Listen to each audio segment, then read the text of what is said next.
it has come to my attention that I have a little bit of a following, as it seems, thanks to the YouTube algorithm.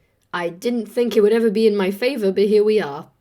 So, I guess for the new viewers who have never met me, hi, this is my face, and I make video essays. But I also do other stuff. I do play games. It's on the back burner for a bit.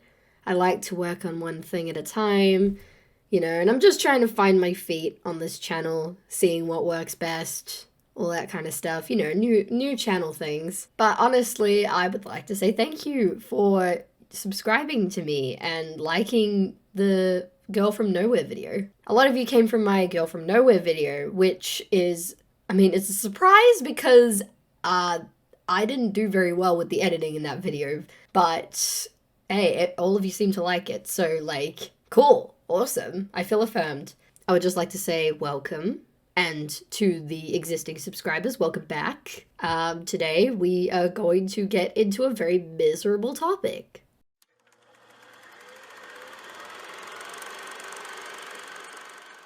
South Korean content has everyone in a chokehold right now, globally, with Parasite winning Best Picture at the Oscars and Squid Game also sweeping the competition, and shows like The Glory being one of the most binged on Netflix. I don't even need to bother mentioning the music scene because that's a whole different video and out of my expertise. But all of the shows I've mentioned have one defining theme. They all have a miserable premise that is deeply rooted in their society. It's not exactly new information that South Korea has a heinously huge reputation of bullying, high beauty standards, and classism. And even though we may think that all of these are the same issues that we face in everyday life, well, I don't know if they're exaggerating or not, but from what we've seen from most Korean content, I'm getting the impression that it's a grim place to live in. Don't get me wrong, South Korea seems like a really cool place to visit. I, myself, want to visit that place, but I can't help but think about how stressful it would be to live there with all the high beauty standards and blatant fat shaming of anyone over a size 8. These shows are almost telling me that I would get curb stomped over there in all periods of my life. Seriously, think about it. I had to wear glasses as a child with an eye patch because I had a lazy eye, This girl looked perfectly normal and still got her shit rocked until she left school. So why are these shows so heavy on these grueling themes and broken systems? Is it because there's a market for it currently? I've noticed a lot of people are obsessed with violent media and true crime and stuff like that. Well, we will hopefully find all that out in this video while we talk about Netflix The Glory. I will go into the plot right now, but just a little disclaimer before I do. I apologize in advance if I butcher the Korean language. I am going to refer to each character as how they are addressed commonly in the show. For example, Moon Dong-eun will just be Dong-eun. I'm pretty sure first names come after last names, so yeah. But anyways, let's get into it. We follow the timeline of Moon Dong-eun, a shy and reserved girl who was relentlessly bullied in the school by the same perpetrators. The main instigator, Park Hyun-jin, comes from a wealthy family, and with the combined powers of her family wealth and an incompetent failing school system, she remains untouched by the law and continuously makes Dong-eun's life a living hell. To go into detail, the bullying contained torture methods, including sexual assault, general physical assault, such as kicking and dragging, maniacal threats, and most commonly the use of a curling iron to inflict burning. The curling iron scenes are actually based on a real-life event involving a curling iron. This would all happen on an assumed daily basis, and even extends past school hours as we see that they follow Dong-eun home to degrade her further. Dong-eun used to have a friend, So-hee, who was bullied by the same group before Dong-eun, but unfortunately she was driven to suicide. Well, that's the story that we're told, at least. Dong-eun makes many attempts to involve authorities into the mess, but of course they are influenced by the Parks, Yeonjin's family. Dong-eun decides to escape the madness and formally leave the school, naming Yeonjin and her group the sole reason. Of course the school and the Parks don't want that on their record, so Dong-eun's teacher berates her for lying, and the Parks successfully bribe Dong-yoon's neglectful alcoholic mother into signing a form to change Dong-yoon's reason for leaving to maladjustment, which means an inability to conform or react to a normal social environment. She was essentially gaslit and could no longer claim her justice, and to top all that off, her mother takes off with the bribe money, leaving Dong-yoon alone to fend for herself for the next 20 or so years. So Dong-yoon decides that she would commit her life to plotting the downfall of Park Hyun-jin, her family, and the chair of Sunghan High School, as she could never get those years of her life back. A fairly reasonable reaction if you ask me.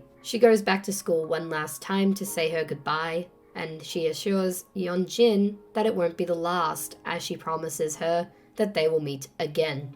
Everything she does from this point forward would be preparation for her revenge plot. So how does she do it? Luckily for us, that's what the whole show is about. And I will try my best to summarize it relatively quickly because I still have a bigger theme to talk about here. Over the next few years leading up to the present, Dong-yoon takes a position at a factory to accumulate some financial stability, as well as funds to go to university to get a degree in teaching. In the background, Hyun-jin, who is now a famous weather reporter, and her friends have all stayed in contact and have helped each other forge wealthy, successful lives of their own. Jae-joon is the heir of the country club and owner of a clothing store. Myung-oh is a lapdog, and he also deals drugs to Sa-ra, who is a big part of the church scene, and is an abstract painter with a huge drug addiction. Finally, Hee-jong, who is a flight attendant. Hyun-jin has a daughter, Yi-sol, to her husband, Do-young. Well, at least we think that's the case initially. Dong-yoon meets a medical intern, Ju-young-jung, who is head over heels in love with her, and they play Go together. From my uneducated white ass perspective, it looks like a game of Japanese checkers. But that all doesn't last, as Dong-yoon graduates and leaves him hanging for a couple of years, because we can't let a man get in the way of the grind, am I right, ladies? So Dong-yoon tracks down Myung-oh, the lowest rank of Hyun-jin's mates, and he is given some very valuable information concerning So-hee. Remember her? Dong-yoon's friend. Turns out she didn't commit suicide. She was murdered. Dong-yoon tells Myung-oh who did it in exchange for some help with her revenge mission, to which he happily complied, considering that he is considered a lapdog by his mates. He is also getting a large sum of cash from Dong-yoon. With that part of the plan set in motion, Dong-yoon goes shopping for real estate and lands a modest flat in a nice area which has a very nice view of Hyun-jin's estate just down the road from her in Samyong, Seoul. While she's in the area, Dong-yoon starts going through the trash cans of Samyong Foundation's chairman, which I can only assume is a council member for the suburb. A housekeeper, Hyun-nam, comes out of the shadows to say that she's been watching Dong-yoon since fall, approximately half a year. But instead of turning her in, Hyun-nam asks if they could help each other out. She would help Dong-yoon collect information and intel on all her suspects, and Dong-yoon would find a way to take down Hyun-nam's abusive husband. It isn't long before Hyun-nam finds out that Hyun-jin's daughter, Yi-sol, is colorblind. Why does this matter? Hyun-jin's friend Jae-joon is also colorblind. And prior to this revelation, we see Hyun-jin and Jae-joon getting it on in the dressing room of his clothing store, only weeks before Hyun-jin's wedding to her now husband Do-young. So now we know that not only has Hyun-jin not been faithful to her husband, Yi-sol isn't even his biological father. We find that Do-young is actually the polar opposite of his wife when it comes to morals. He is a far better person than she is, and he also has no knowledge of Hyun-jin's malicious past. It's safe to say that she's kept it well hidden with the help of the people around her, no doubt, and some money. Myung-oh meets Dong-yoon in a cafe to talk business and to exchange more intel. She tells Myung-oh about the speculation around Yi-sol and her real father, so she asks him to get Jae-joon's hair sample to get the results for a DNA test. Dong-yoon later reunites with Ye-jung, who is now a plastic surgeon, and he quietly observes her, wondering what she's up to from time to time. There is a reunion at the school too, where the bullies meet Dong-yoon for the first time since high school, and oh boy did she make a lasting impression. So now they all know that she's after them. Pretty soon, Dong-yoon makes her first official move in the game, and gets a job as a teacher at Semyong Elementary, as Yi-sol's homeroom teacher, to Hyun-jin's dismay. Her image and sanity begins to crack seeing her old bestie appear in their life again with a cold plate of revenge and a warning of what's to come. How Dong-yoon got the position was all thanks to Hyun-nam and her sneaky sleuthing to gather information to blackmail the chairman of the Semyong school district. So it's revealed to us fairly quickly who killed So-hee, and it's obviously Yeonjin. Dong-yoon was there that night when So-hee fell from the building and saw Yeonjin at the top. We are now aware that Dong-yoon is planning to put her in prison to rot, so we now have an end goal for Yeonjin. Myung-oh locates So-hee's body in the morgue, which had never been claimed by her parents, as they are disputing the claim that it was a suicide. They know it was a murder. So-hee's body remained in the freezer since her death, with the case closed as there hasn't been enough information to rule out suicide. Characters get their doses of Dong-yoon's wrath respectively, and Dong-yoon comes close to being foiled a few times herself. The reappearance of her mother, for instance, had almost derailed the revenge plot altogether, as she was bribed yet again to ruin her daughter's life.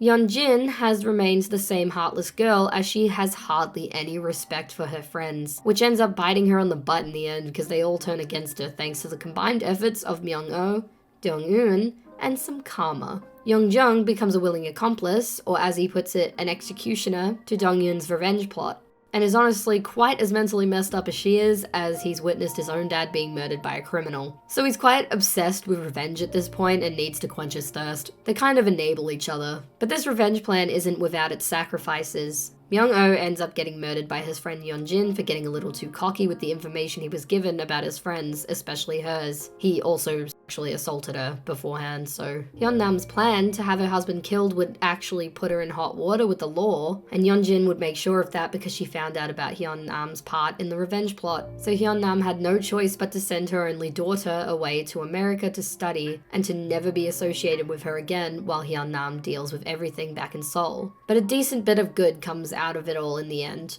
With all sights now set on So-hee's murder, revelations come to the surface. Yeonjin's mother had, of course, covered the whole thing up, and for some reason she kept Yeonjin's name tag that was found at the scene, which was very crucial evidence that was brought to attention later in the show. It was also discovered that So-hee was in the very early stages of pregnancy with Jae-jun's baby. Unfortunately, this was a result of sexual assault. The actual murder happened when Yeonjin was bullying So-hee on the rooftop. Yeonjin set So-hee's clothes on fire, which caused her to fall to her death. The DNA was gathered from Yeonjin in the present through some complicated methods, and they matched the DNA on the lighter found at the scene. What sealed the deal was when Yeonjin's own mother finally gave her up to the authorities to save her own skin. They are truly the same person. They both end up going to prison. As for Yeonjin's friends, they all got their own endings. We know that Myung-oh was murdered by Yeonjin. Jae-jun was murdered too, but by Yeonjin's husband, who he'd been feuding with over the custody of Yi-sol. And Sa-ra had a drug-fueled nervous breakdown,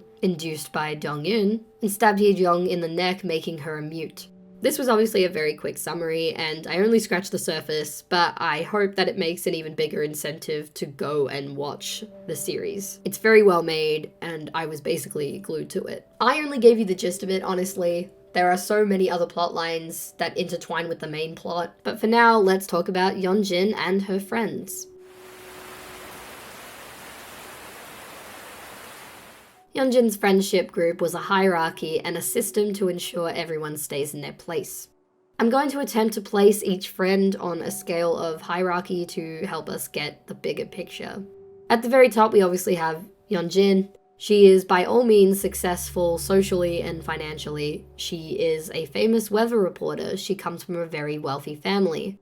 She has an equally successful architect husband and has a child. She also owns a very expensive estate in Seoul. She's quite literally untouchable and very powerful, which provides her more room to be downright heinous towards anyone below her, such as her scriptwriter for the news station, who is paid by Yeonjin to write her weather report scripts. She even has her own personal lapdog, who turns out to be a poor classmate she bullied after Dong-yoon left school. Under Yeonjin, we have Jae-jun, a wealthy businessman who got his running start through family, of course, being left as the sole heir to the country club. He also owns this high-end clothing store, and he's just about as cruel as Yeonjin.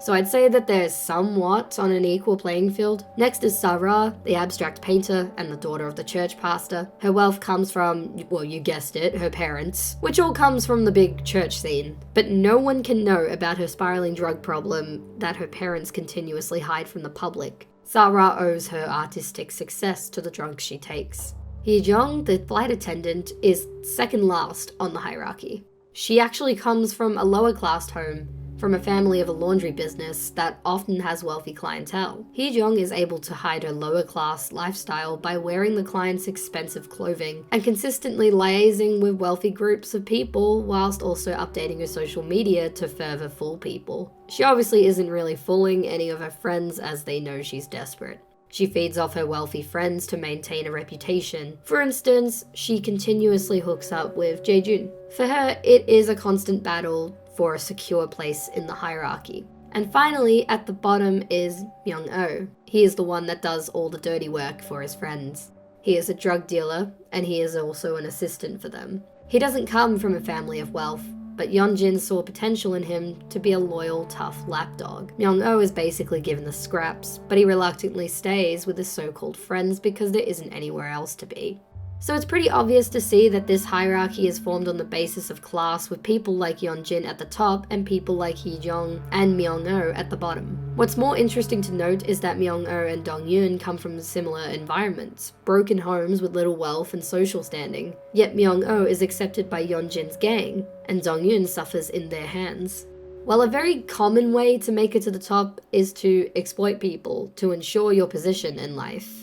Myung-oh takes the more cynical approach and becomes a bully to identify himself as a threat, to acquire some sort of power over others, because power is everything. Power is the key to survival. And please remember the word power, because I say it a lot here. Teaming up with the likes of Yeonjin and doing her dirty work kept him somewhat safe from being in Dong-yoon's position in such a brutal world.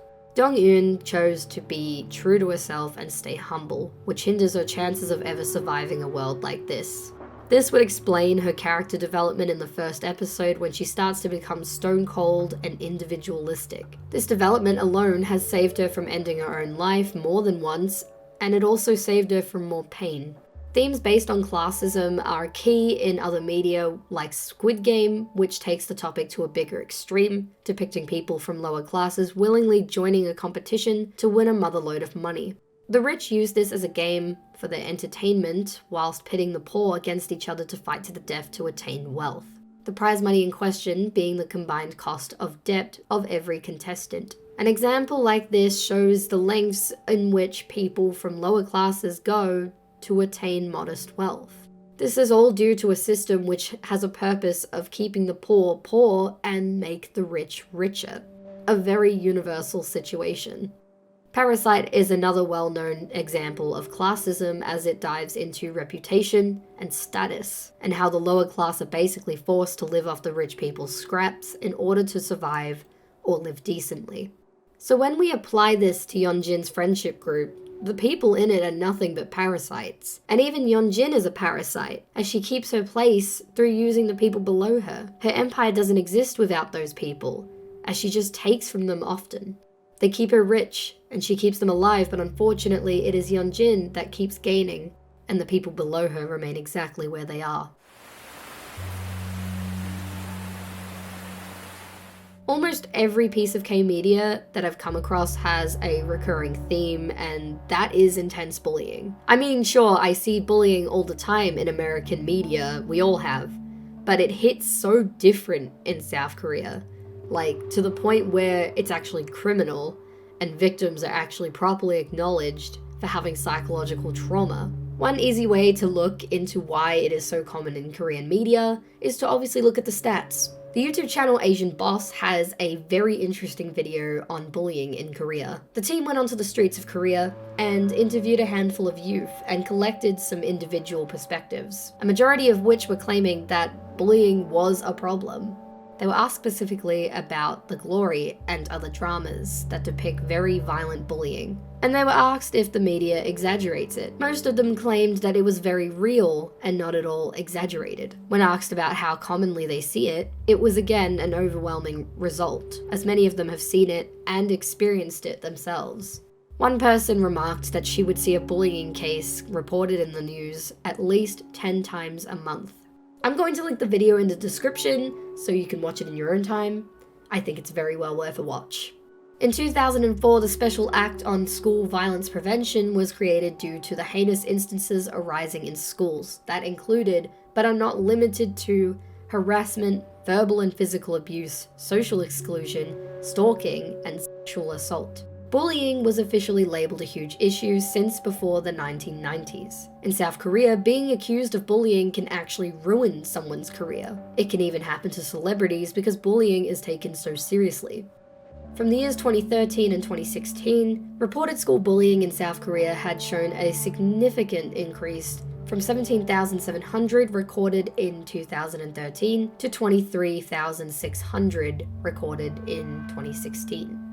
One could say that technology is partly to blame, as we now have the ability to reach more people. People can be influenced, but at the same time, they can be harmed. The rise of social media is a partial cause, with beauty trends that pop up every week for the audience to religiously consume. Apps like Chinese app Douyin are already preset with built-in filters to augment the user's appearance, and the app is used by many globally. Plastic surgery is also highly normalized in South Korea, making it one of the top places to receive plastic surgery, with people from all over the world traveling there for it.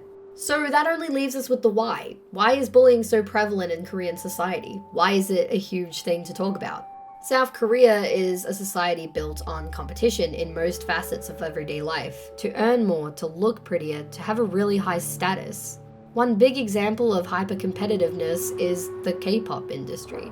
There are literal idol workshops that bust out the next big thing every 2 minutes. These idols are manufactured to look like perfection made by God himself, so that means dieting to maintain the same weight consistently, plastic surgeries to appear youthful, or to follow a trend that switches out every week and basically leaves no room for authentic personality. These idols are not allowed to let their guard down and get comfortable in their own skin, because from the second that they do that, their fans would absolutely slander them and berate them. I'm not saying all fans do this, by the way.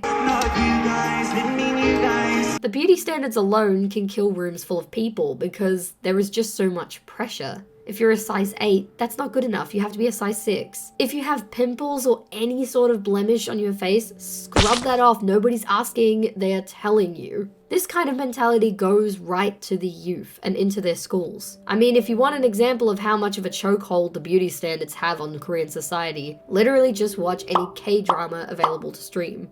Compared to countries like the USA and Australia, South Korea is the most fixated on beauty and status. In the USA, the beauty standards are far more relaxed, with fat acceptance being very popular and makeupless looks. But in saying that, the beauty standards are still pretty shit. Another reason why bullying is so prevalent in Korea is that kids have no consequences to worry about. Teachers will acknowledge the bullying, but are less inclined to do anything about it out of fear that they will be affected themselves. So for example, some bullies would have parents who hold a position of power, whether that be in politics or TV or anything else that gives them a generous amount of wealth and influence. Schools may not punish those bullies because their parents would do anything in their power to prevent that.